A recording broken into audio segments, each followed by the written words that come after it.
Arrancamos en un nuevo programa de La Resistencia. Estamos acá en vivo por Twitch, twitch.tv/la-resistencia con Horacio Houston, Nicolás Rivarola. Y hoy vamos a hablar justamente sobre un hecho sumamente actual que tiene que ver con la asunción de Biden y lo que ya apenas asumió, lo que ya empezó haciendo. Nico. Así es, apenas asumió Biden, ya firmó 17 decretos en las primeras horas en la Casa Blanca y ya había algunos conflictos internacionales, aunque parezca extraño, con la asunción de Biden. Dentro de los 17 decretos tenemos frenar inmediatamente la construcción del muro fronterizo con México, que cabe recordar también de paso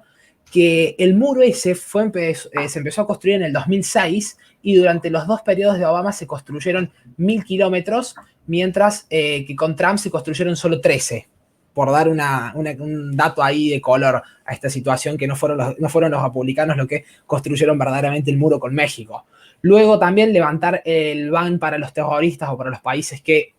consideraban que promovían el terrorismo, que era que se prohibía la inmigración de Siria, Irán y otros países de Medio Oriente principalmente. Luego también se reingresa al Acuerdo de Cambio Climático de París, que creo que Horacio puede aportar alguna data de qué significa esto geopolíticamente y qué significa para el mundo en sí que vuelva a Estados Unidos al Acuerdo de París.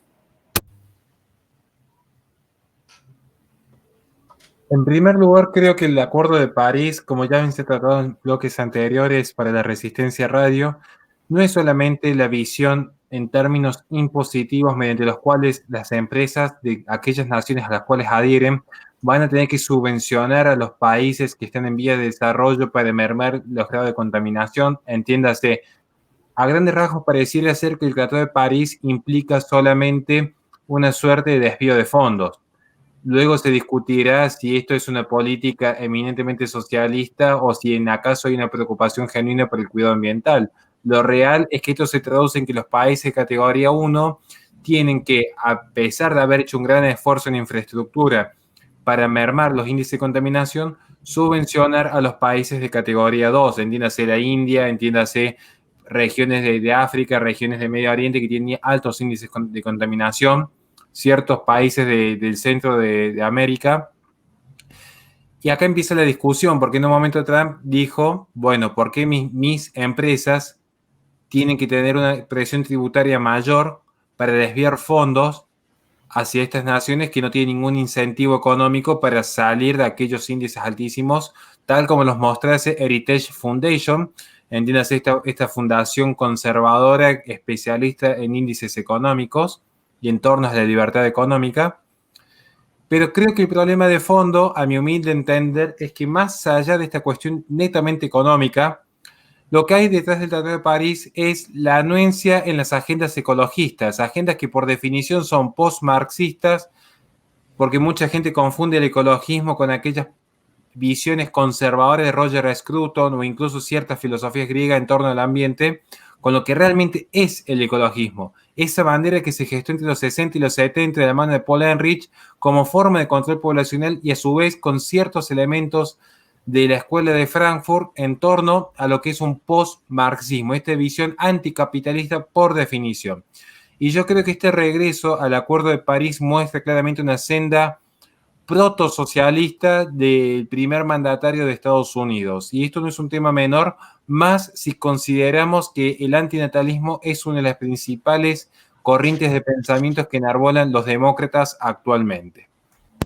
Y también me gustaría agregar que el cuarto justamente decreto que firmó fue frenar la construcción del oleoducto Keystone XL, el cual era justamente un oleoducto que iba desde Canadá hacia Washington, justamente transportando petróleo para generar justamente electricidad. Y uno de los argumentos de Biden fue, en nuestra gestión se va a promover y se va a justamente a seguir alentando el uso de energías renovables, como pueden ser, en el caso que dijo Biden, la eólica y la solar y demás cuestiones. Hay que recordar en ese punto también que durante el gobierno de Trump fue récord la baja en contaminación y la cantidad de, de reducción en contaminantes que tuvieron las diferentes empresas en Estados Unidos. De hecho, es impresionante lo poco que está contaminando Estados Unidos, más si lo comparamos, por ejemplo, con otros países que tienen el mismo nivel de vida o otros países, por ejemplo, que tienen la misma población, como por ejemplo podrían ser incluso mayor poblaciones, como puede ser, por ejemplo, India o China, que justamente son competidores de Estados Unidos en esta suerte de competencia económica, y que Estados Unidos está extremadamente por debajo de esos dos países, por ejemplo, en niveles de contaminación, que China tiene unos niveles de contaminación altísimos y la India está entre los países más contaminantes del mundo. Así es, ya volviendo a los otros decretos que firmó, también, obviamente, como se veía venir, él da ingreso a la Organización Mundial de la Salud, el cual Trump había salido luego de todos los problemas que hubo con toda esta cuestión del virus sobre el cual estamos viviendo, para que no nos censuren tanto. También se van a contar como ciudadanos a los no ciudadanos en el censo nacional. Puso el uso obligatorio de barbijo por 100 días para toda la administración federal, parques federales y todo lo que tenga que ver del gobierno federal solamente, no se mete en la cuestión de las gobernaciones. También se extendió hasta septiembre la prohibición de desalojos, también hasta septiembre la prórroga del pago del préstamo de los estudiantes.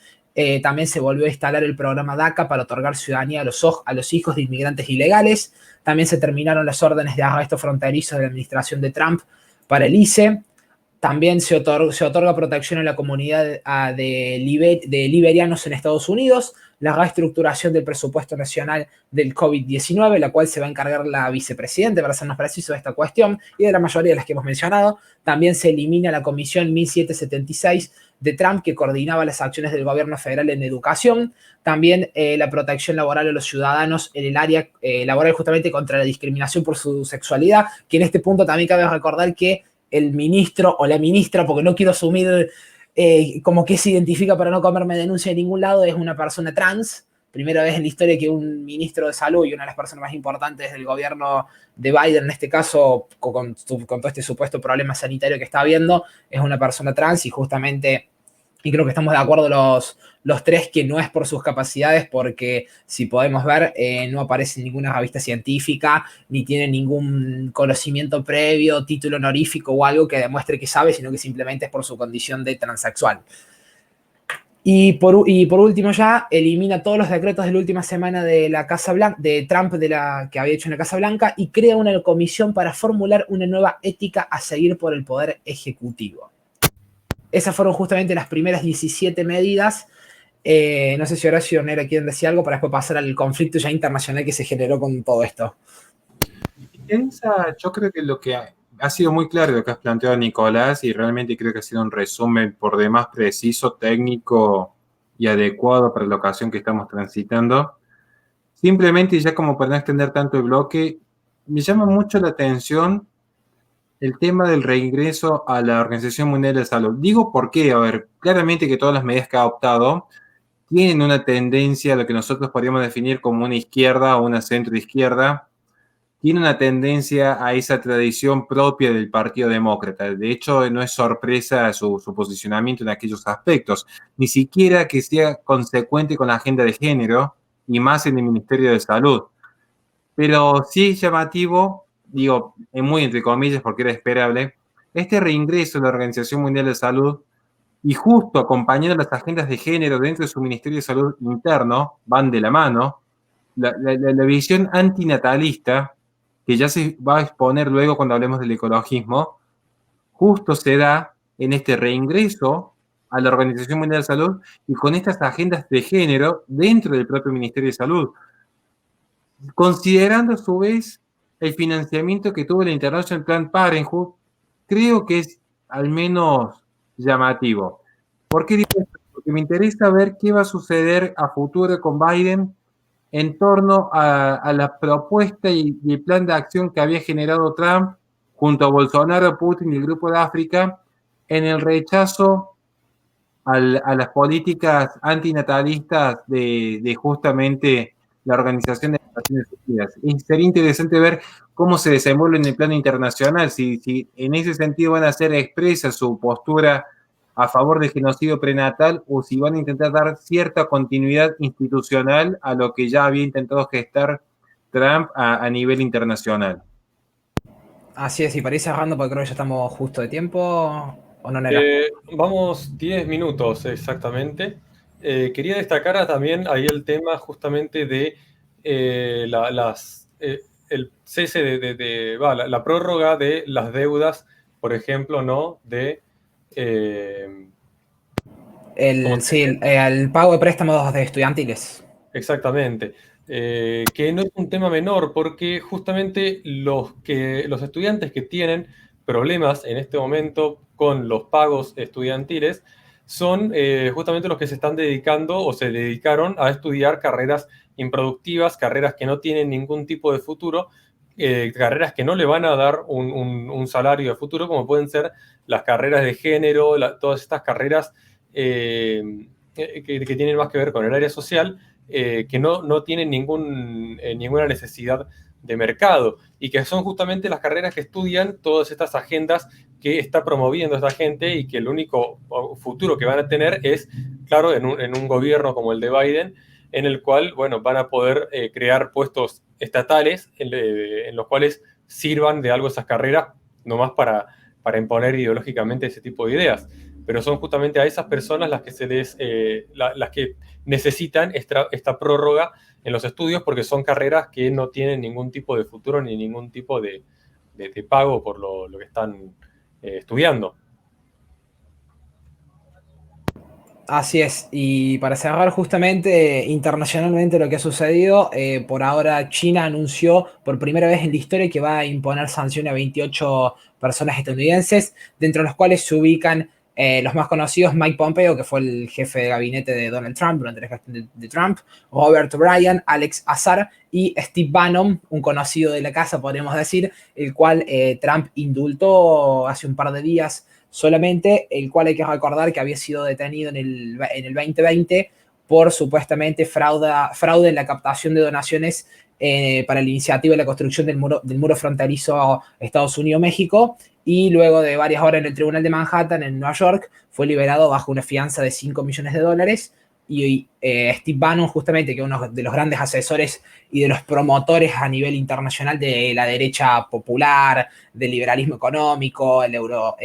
identitarismo y demás cuestiones, que ha asesorado a diversos candidatos y diversos partidos políticos del mundo, se declaró inocente de los cargos de fraude y de blanqueo. Por lo cual podemos ver, y desde el equipo de Biden, para completar ya, desde el equipo de Biden dijeron que que no se van a oponer a esta decisión que tomó el gobierno de China, por lo cual podemos ver cómo de poco se va viendo en el corto plazo, y a medida que van pasando las horas vamos a seguir viendo seguramente declaraciones tanto de Kamala como de Biden o de su gabinete, que van encaminando una especie de alianza fuerte entre Xi Jinping, justamente el presidente chino, si se le puede llamar presidente, y Joe Biden de Estados Unidos, los cuales claramente están con un mismo fin en común, que veremos internacionalmente cómo termina afectando estas decisiones tanto al mundo occidental como a la propiamente Argentina, la cual ya salió el canciller argentino a justamente decir que esperan tener buenas relaciones con Estados Unidos y con la nueva gestión de la Casa Blanca. Muy bien, cerramos entonces acá el bloque, cortamos para hacer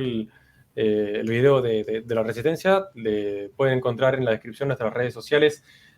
para comunicarse con nosotros en caso de que quieran colaborar con este espacio. Y además les recordamos que este bloque sale en el canal de Twitch, twitch.tv/la-resistencia.